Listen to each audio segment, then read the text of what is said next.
Welcome to Ministers Talking a weekly program where Rev Briz and Rev Z and their guests chat about current affairs, world events, spiritual principles, and any old they want to talk about.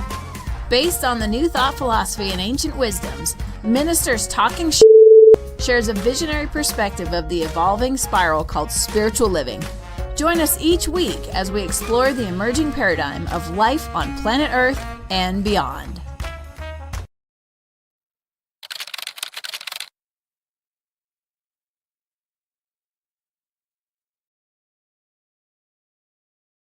And good morning, dear ones. Dr. Robert with you over here. Rev Z right here. And this is Ministers Talking Chick for, what is it? It's the 29th. It's the end of May here already. My gosh, there went May. Here we are staring down the barrel of June for 2026. And it sure has been springtime in the Rockies around here this week, huh? Yeah, lots of rain. We loving it. I cut my grass for the first time last week, and I guess this week I'll go pull some weeds. Yes, we're in that same boat. We cut the grass. We convinced the kids to come over and do the trim and the weed whacking, and the place is looking good. So lots of gardening, I trust, happening all over the state, and lots of cleaning up going on all over the country. We've got some interesting stories to share with you today, folks. I think number one, top of the list is, I love Fridays because there's going to be all kinds of great stories this weekend. Pam Bondi is going to be in the news all weekend long. She is sitting for a Republican-led inquiry into the Epstein files and the Department of Justice's handling of the Epstein files. Now, Pam was scheduled to appear a couple months ago. However, right before that, they fired her so that she wouldn't have to appear. Congress said, no, that doesn't count. You still got to appear. And so she is testifying behind closed doors today. We won't see any video of this, but if we know anything about this administration, somebody will leak somebody will have a live stream going, and they'll leak her answers in real time somehow. But I imagine we'll see an awful lot of Pam Bondi in the news this weekend. Yeah, and you know, I'll send some heartfelt condolences, I guess, or well wishes, or health uplift. She was recently diagnosed with cancer, so we'll give her a little love, and hopefully that gives her the mindset to tell the whole truth and nothing but the truth about what she knows in terms of Epstein files and that whole thing. Yep. And I look forward to it. I mean, I think the prevailing appetite in the country is to see what's in these files. To really see and let people decide for themselves. Somebody came out this week and said, I think it was Mike Johnson, said it's very disrespectful to call the president a pedophile. Okay, I would agree with you. It is very disrespectful to call the president a pedophile if he isn't one. But if he is one, then freedom of speech comes back into play, but we need the proof. And if there is speculation, and there would appear to be a whole set of documents that can help prove his innocence, I agree, innocent until proven guilty. But there's enough accusation, there's enough speculation that if we have something to prove the president is not a pedophile, let's see it. Why are we hiding this? And Trump himself said he would release these files. So. Well, and he's released the UFO files, or whatever they call them now, aerial phenomenons, but they haven't released all of the Epstein files. I mean, Yeah, I would like to know if y'all have a secret flying saucer somewhere, but I'm more concerned about the cover up, if anything, that took place with all of the powerful people on the Epstein files. Yeah. And hey, if the aliens are in the Epstein files, then prosecute them too, right? But I want to know, who was abusing these women and children. Yeah. I believe the majority of the companies of the country is behind that as well. Interesting Yeah. story. I heard another theory on why President Trump did not attend his son's wedding this past weekend in the Bahamas. I guess it's law that the Bahamas do not allow adjudicated rapists to enter the country. Oh no. And rather than push the issue, Trump had to stay home. Now, originally they claimed that he had to stay home because he was negotiating. He had too much to do. Turns out that too much to do was to play golf. So, and I heard another story that he shot a 103, but with his presidential handicap, they lowered that to a 61. So his 103 became a 61 just because of his presidential abilities. Yeah, that sounds right. I'll leave that where it is, right? And just talk about briefly all of the fire that's going on. Not the ones here in the United States from the chemical. We send our heartfelt condolences and everything to all those who may have lost their lives or loved ones or property in the fires in Texas and California, and I think there was another one in another place. Um, but I'm talking about these ceasefires that's been on again and off again over there in Iran. Now they're back off. I mean, they're supposed to be close to a deal which will extend this ceasefire for 60 days, right? Right. But they're still shooting rockets. I don't understand how you get a ceasefire and you're still firing rockets. And then on top of that, Russia just sent a drone and bombed something over in Romania, and they've escalated, what's going on in Ukraine. And I'm not liking the way this looks. It's just it's slowly creeping up to be something more dangerous, if you will. And then there's this other one last thing here that China has having some military buildup, um, and near a nuclear facility, a nuclear missile silo or something. I didn't get the whole. I just saw it come across, but it's quite scary. I've been watching this series by Tom Hanks on World War II, and I'm seeing some similarities that I'm not liking. There's a lot of things. Yes. Yes. Pete Hegseth made a pretty disastrous couple of remarks recently in regards to Iran and our military. He actually told military personnel, "I know you're ready," regarding the U.S. entering the Iran war physically, like boots on the ground, and getting involved with Iran. The Russia-Ukraine conflict seems to be escalating, and it seems that Putin has no hesitancy to expand this. Hitting an apartment complex in Romania is not just an oops, we missed. That's not an overshot. These drones don't have that kind of oops, we missed capability. And Hegseth told graduates at West Point this week that we have no room for diversity in our ranks. Did he really? Made just about every black person in the room look sideways at everybody else, made any person of color. And yeah, There is no room for diversity in our ranks. Just horrendous stuff, signaling that, and this feels like more than just rattle sabering. This feels like Trump and his cronies are looking for a reason to get into a war. And for what? Well, I mean, money?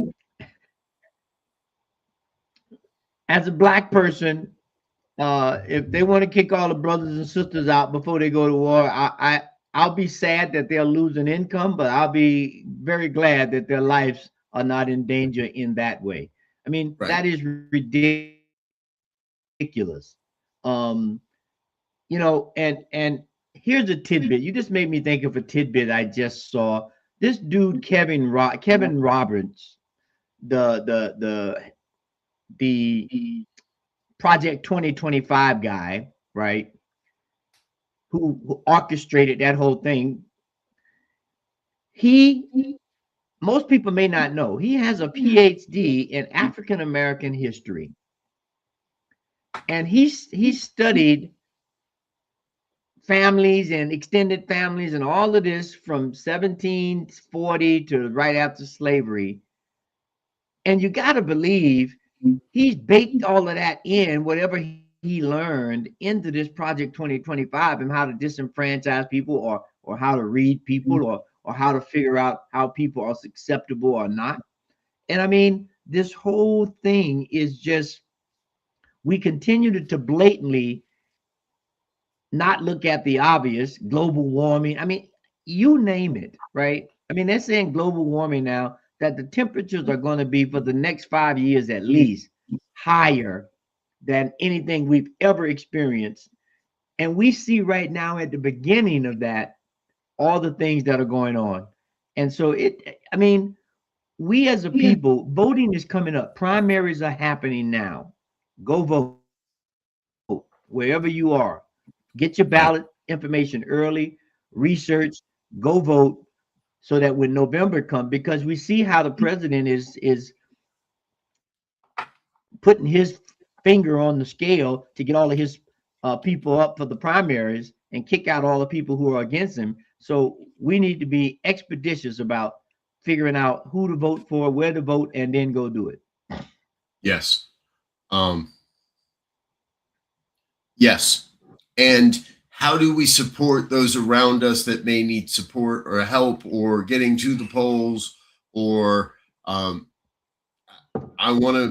thinking I'm going to become a poll watcher this year, just to stand around and say, you know, and keep an eye on things. Hold the camera up.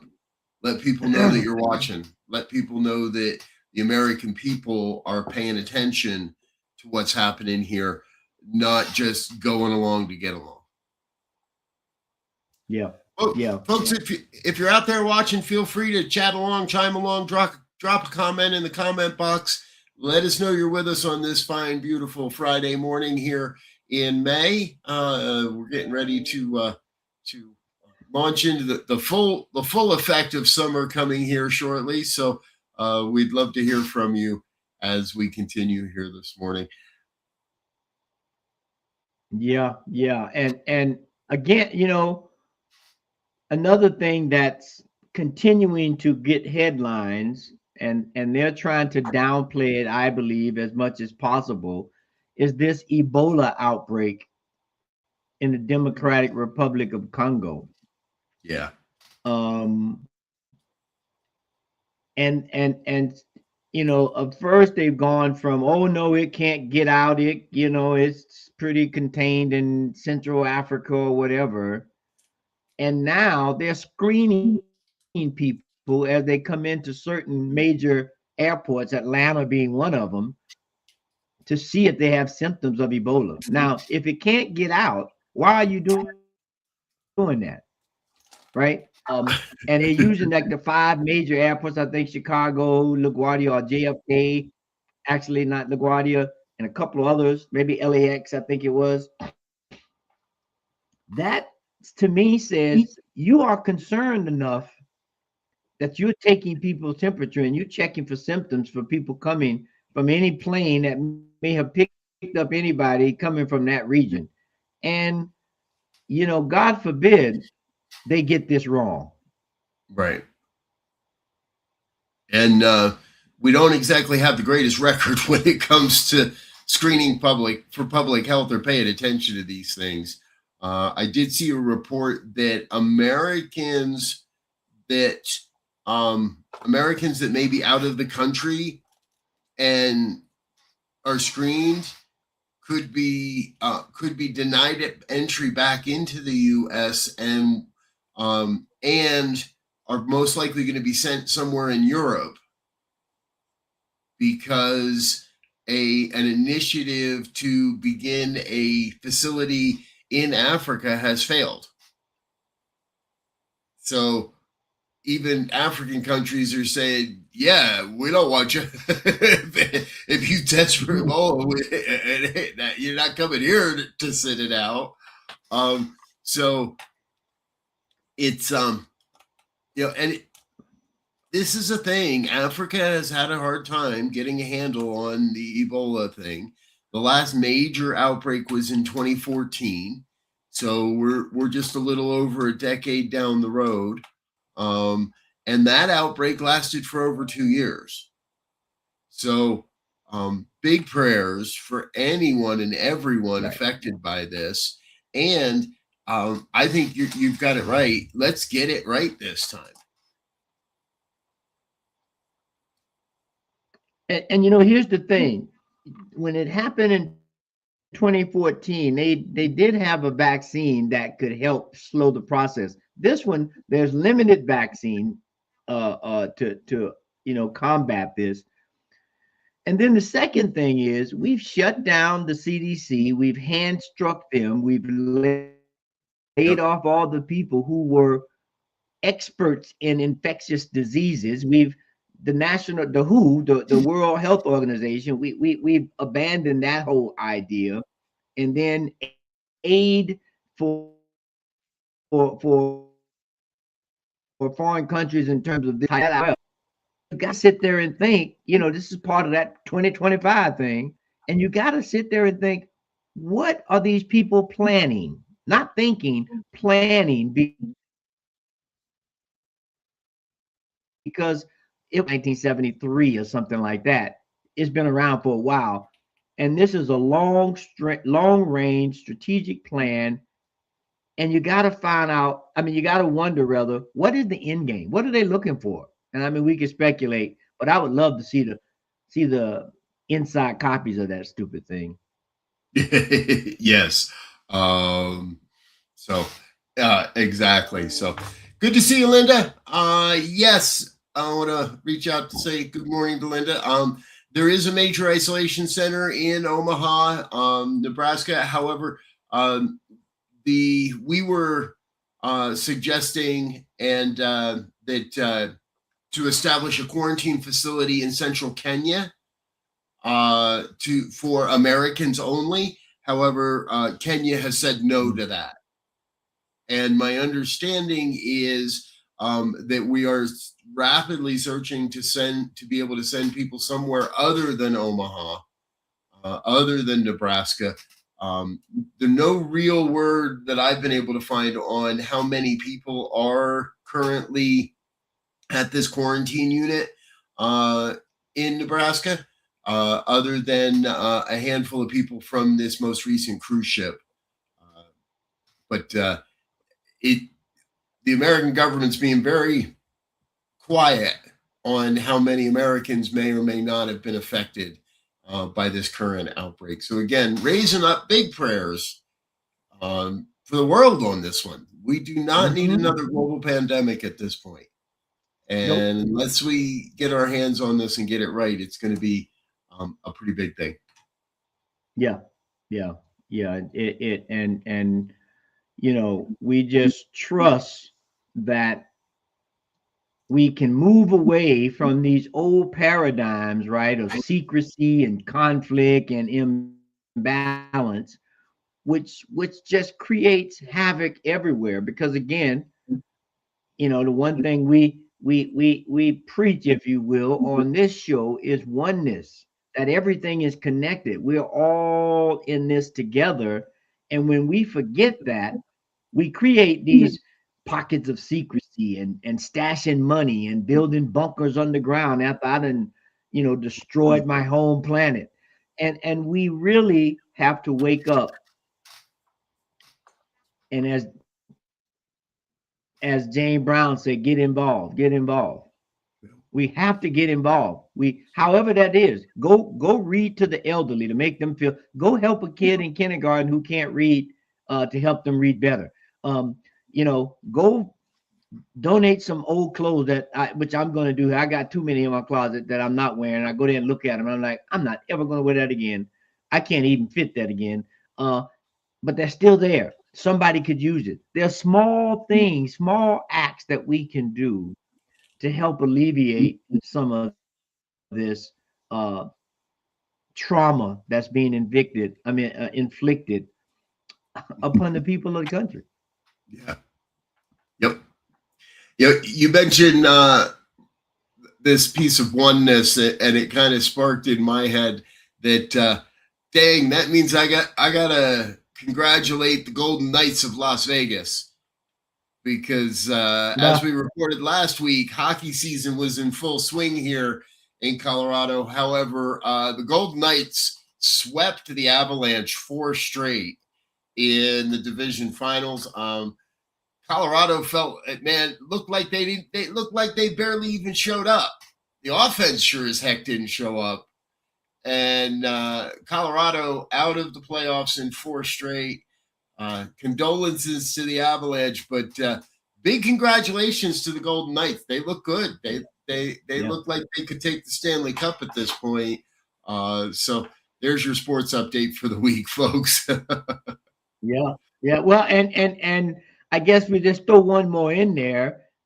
San Antonio beat the Oklahoma Thunder, so now we're off to a game 7 to figure out who's going to be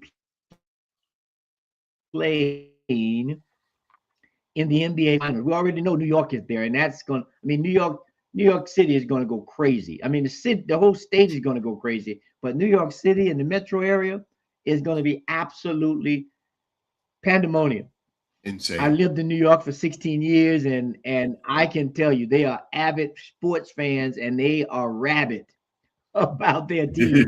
And so I would love to see that. I don't know who I want. I don't know if I want Oklahoma or I probably would go with San Antonio if I had to pick. But I don't know. I've got to figure out who would be the better team, or else the Knicks will sweep just like they did Cleveland.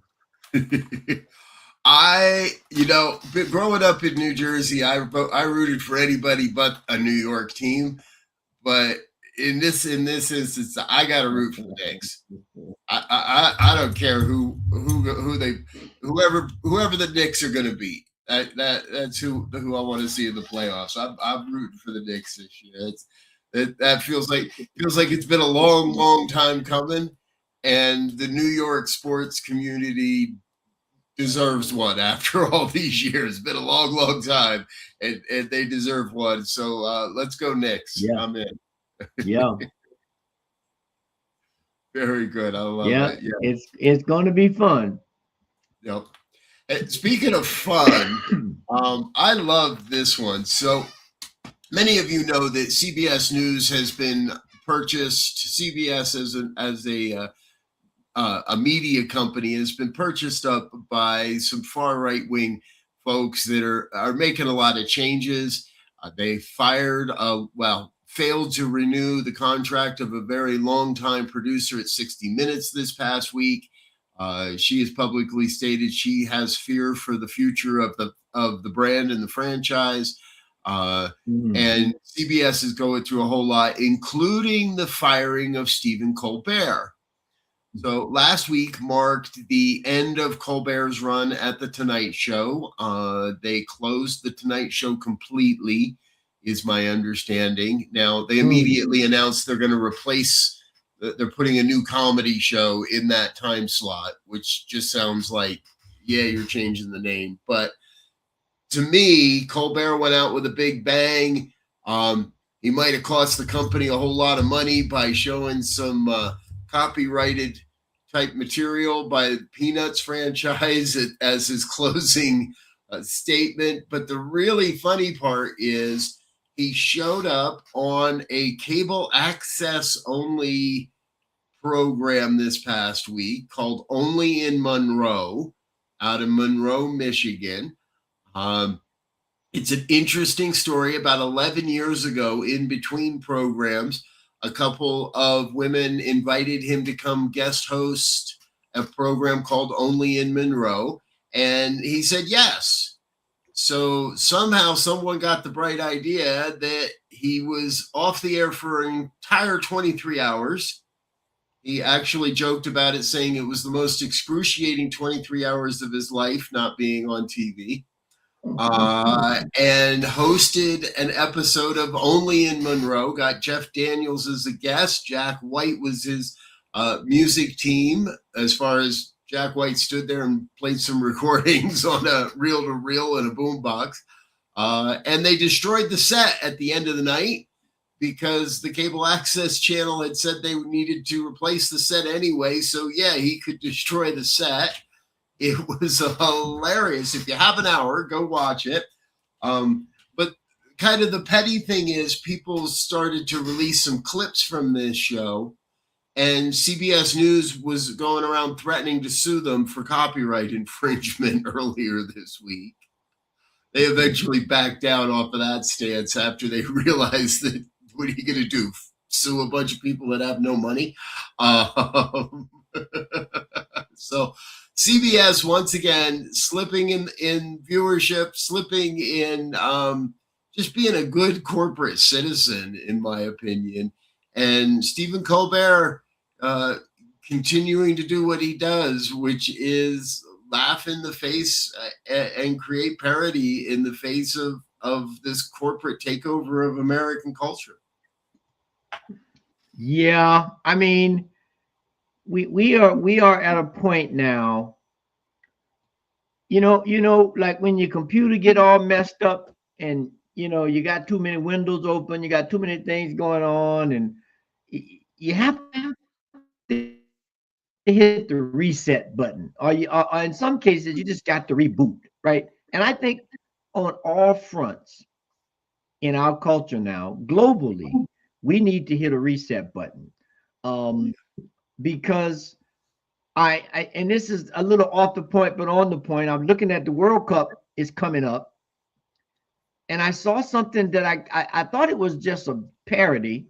Speaking of Colbert, of the high prices of these tickets to go see these soccer matches. Like the cheapest ticket is like something over $1,000 or something. They've tried to come up with some cheaper ones now because everybody complained. But at one time they said $10,000 for a seat to watch some soccer matches, and I'm thinking we are way, way, way off course if that's what we're gonna do with $10,000.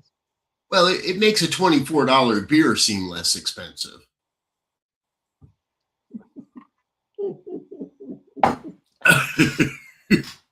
I don't get it. So, I mean, I guess we need more. We need more Stephen Colbert to make these parodies so that people can wake up and say, "Boy, this seems odd that we're spending $10,000 for a soccer match." Yeah, I agree with you.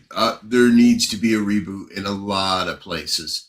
A lot of industries right, $10,000 for a ticket to a soccer match. Try going to a concert these days as well. And so much of it is in my opinion, we've allowed technology to take over in some ways that it doesn't need to. Yeah. And there's junk fee after junk fee after junk fee after junk fee that gets thrown on to these things, and anything I tried to buy tickets to a show recently. The base price for the ticket was $54. Now that's not bad. Night out, go to Red Rocks, one of the premier concert, but after the convenience fee for using the internet, and after the ticketing fee, and this and that and the other thing. It was almost over $90 for a ticket, almost 50% more in fees, almost equal amount in fees as the ticket itself. And recently, I don't know, I think I've shared this with you, Z. My wife and I are serial renters. We like renting. We like moving around every few years or so. And trying to rent this time around is absolutely ridiculous. There's now a thing where companies are charging people a convenience fee to actually pay the rent. So if you want to use your bank account, if you want to pay the rent, they're charging you 1.54% of the rent to process the payment, to take your money. They're charging people to take their money. Now, Colorado has done some innovative things in that it has limited the amount that people can charge for pet rent. Pet rent was getting pretty out of hand as well. I saw one place trying to charge $50 a month per pet on top of whatever their monthly payment would be. So I understand the need for deposits and how all that works. Colorado has made some innovations in that they've capped the amount that homeowners or rental companies can charge for pet rent, and they've capped the amount that you can charge for the deposit. So no more than $300 deposit, and it has to be refundable for pets. One of the other things they've done that is really interesting, and I'd love to see more states do this, is Colorado enacted what's called a portable tenant screening report.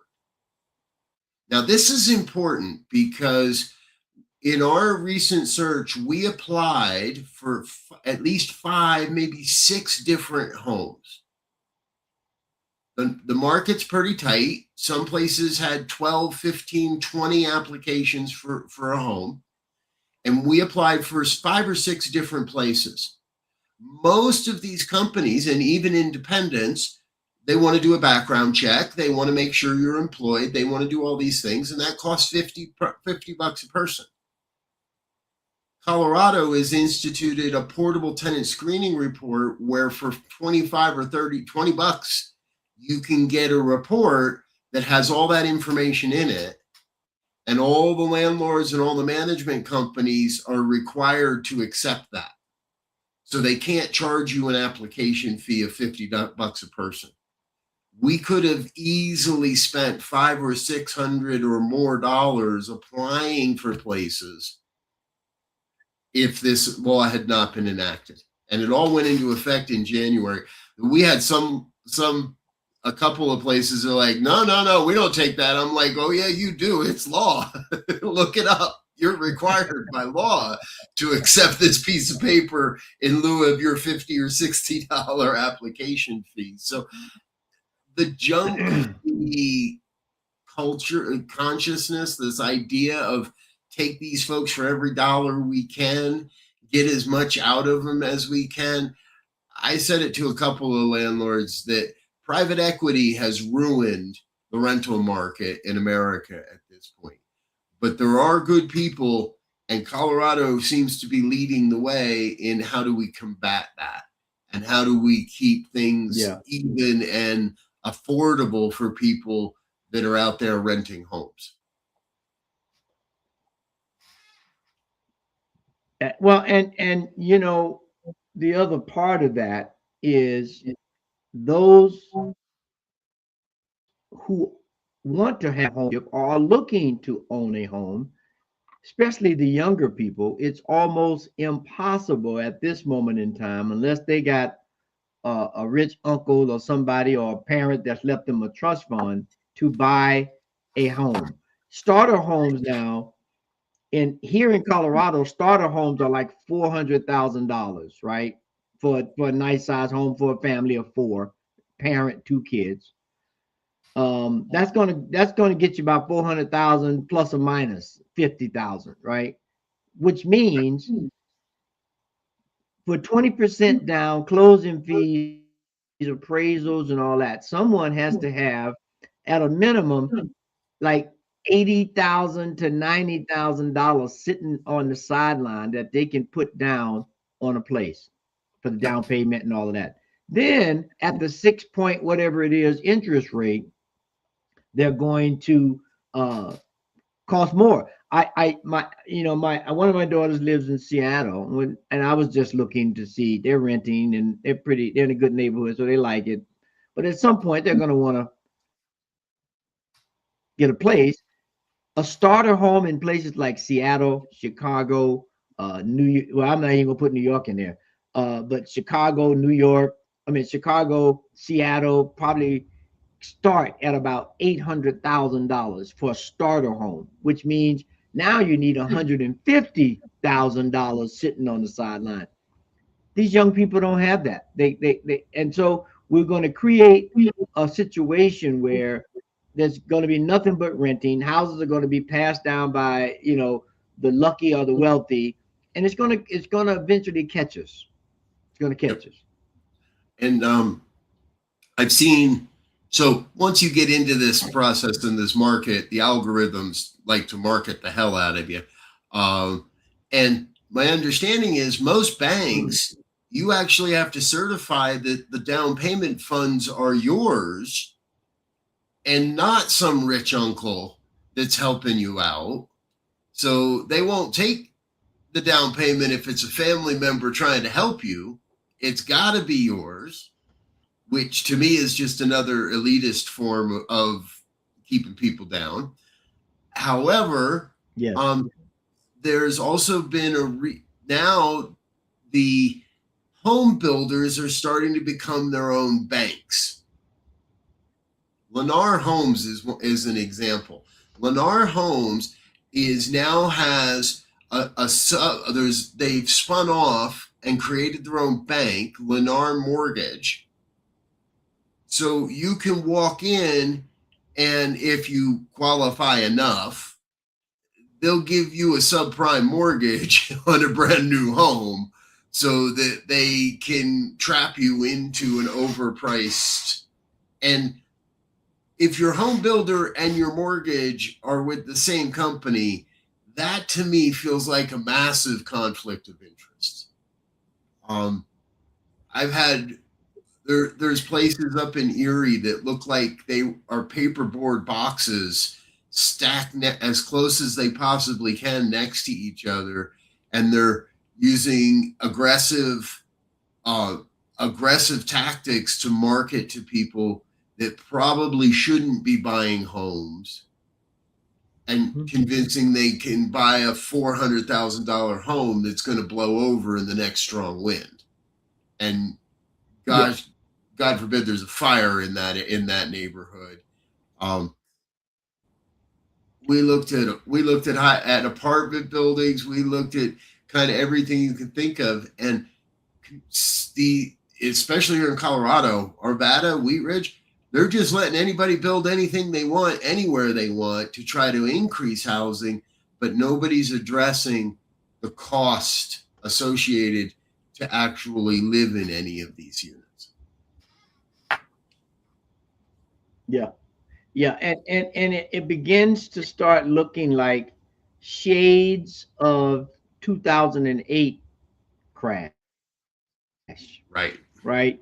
2008 crash was when everybody was trying to get property for residual incomes or whatever, flips, and they had all these subprime, and they had all these things where the person was financed, and things got sideways, and those people started calling in margins, and then you couldn't make the payment because the mortgage went up and the taxes went up and the insurance went up, and then the banks were creating phony money, if you will, off of these equity products or these fixed FX products, and then it crashed, right? Yep. And so that same kind of feel is happening now. It's just different, right? They're doing different things to try to get more money out of people. And I just for me right now, I just look out and I say,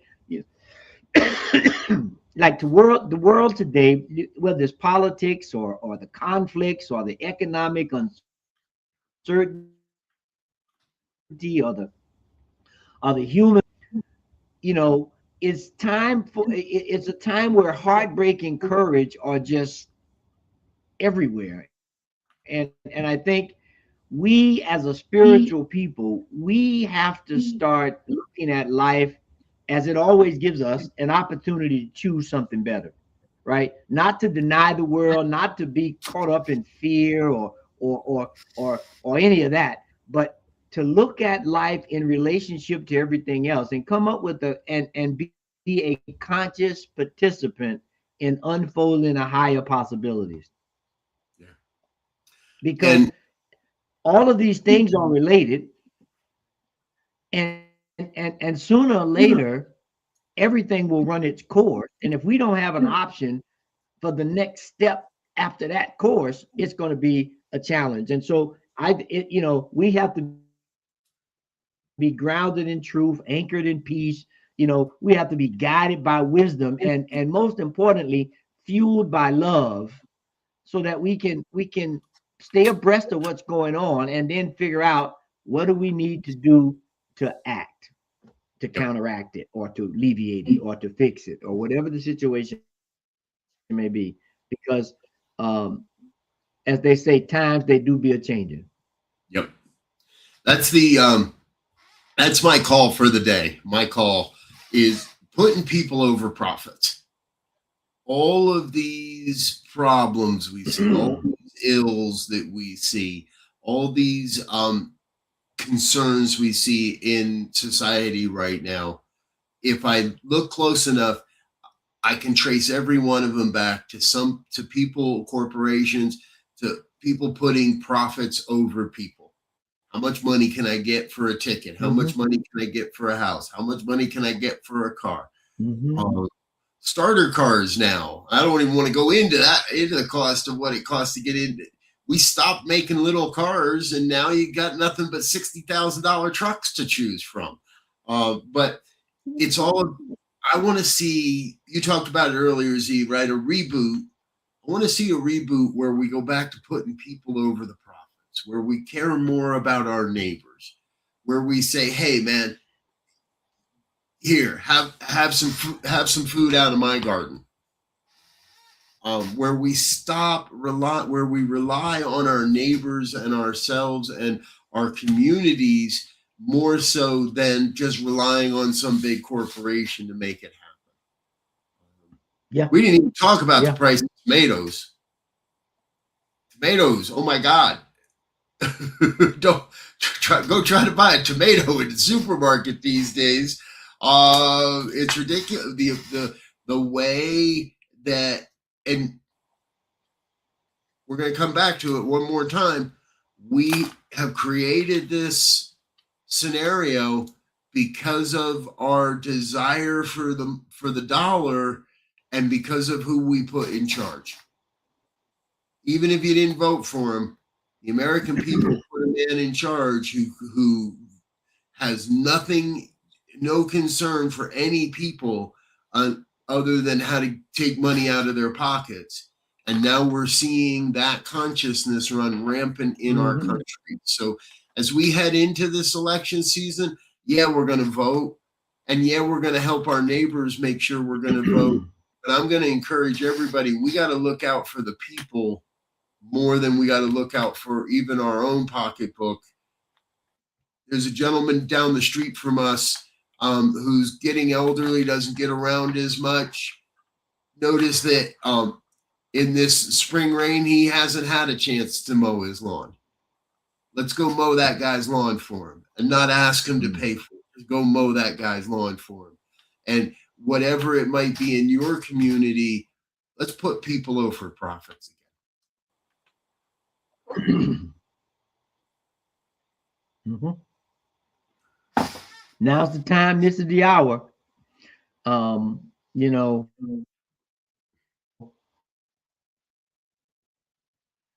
we have to be. I think calling for us and his spectators in life. but to be just participants in the evolution of humanity and the way we treat people, the planet, animals, and all things in between. Yes. All right, folks, that's what we've got for today. It's a Friday. Go out there and make it a great weekend. Please stay tuned to New Thought Media Network throughout the weekend. We've got all of our normal programming, including the good news tonight at 5, the Fireside Chat at 6, the Joy Shows at 1 o'clock. Tune in, tune up, stand out. Let's make this a better place to live. And I know we can do it. We are the ones. So let's make it happen. Until next time, we want to wish you peace and absolute richest blessings. Bye now. Of course, I didn't have the video set up. Here it is. And thanks for listening to this week's episode of Ministers Talking. We'll be back again next week with more commentary on current affairs, world events, and any other our ministers want to talk about. And if you found value here, please share our with your friends. Until next time, peace and blessings.